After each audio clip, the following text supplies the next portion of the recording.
Welcome to class 3rd students in your Hindi class. Today I will explaining chapter number 7 Shyamu की चतुराई। प्रस्तुत कहानी में ध्वनि प्रध्वनि के प्रयोग के माध्यम से एक बालक अपनी वस्तु को पुनः प्राप्त कर पाने में सफल हो जाता है। इस पाठ का उद्देश्य बच्चों को यह सीख देना है कि हम जो भी काम करते हैं या किसी को कोई काम करते देखते हैं तो इस तरह से हम प्रतिदिन कुछ नया सीखते रहते हैं जो भविष्य में जरूरत पड़ने पर हमारे काम भी आ सकता है। अतः सीखने के इस क्रम को हमेशा जारी रखना चाहिए। तो चलिए स्टार्ट करते हैं। चैप्टर 7। श्यामू नाम के एक गडरिये को भेड़ बकरियां चराते समय जंगल में एक हीरा पड़ा मिल जाता है। वह उसे बेचने के लिए जौहरी के पास जाता है। जौहरी हीरे को हड़पना चाहता है। श्यामू और जौहरी के झगड़े को सुलझाने के लिए राजा उन्हें दरबार में बुलाता है।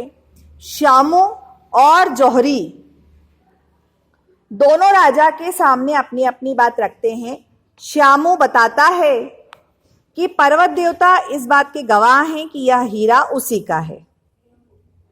न्याय पर्वत देवता की गवाही पर छोड़ दिया जाता है।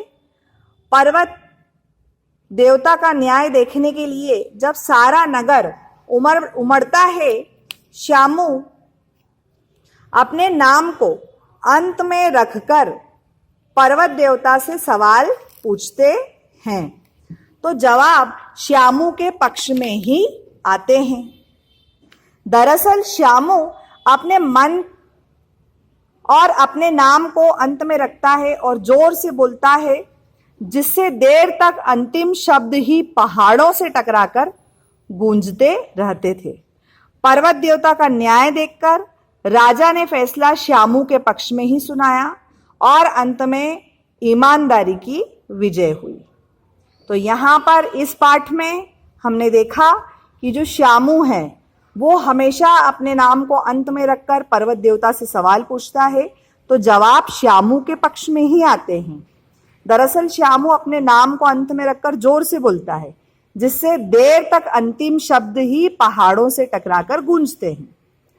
तो यहाँ पर हमने देखा कि जो श्यामू नाम का लड़का था उसके स्वभाव से ईमानदारी, बुद्धिमत्ता तथा निडरता जैसी अच्छी बातें हम सीख सकते हैं। और जो जौहरी था जिसके स्वभाव में बेईमानी थी उसे हम स्वाभाविकता से अपनाना भी नहीं चाहेंगे। तो स्टूडेंट्स, ये जो चैप्टर है श्यामू की चतुराई, यह पाठ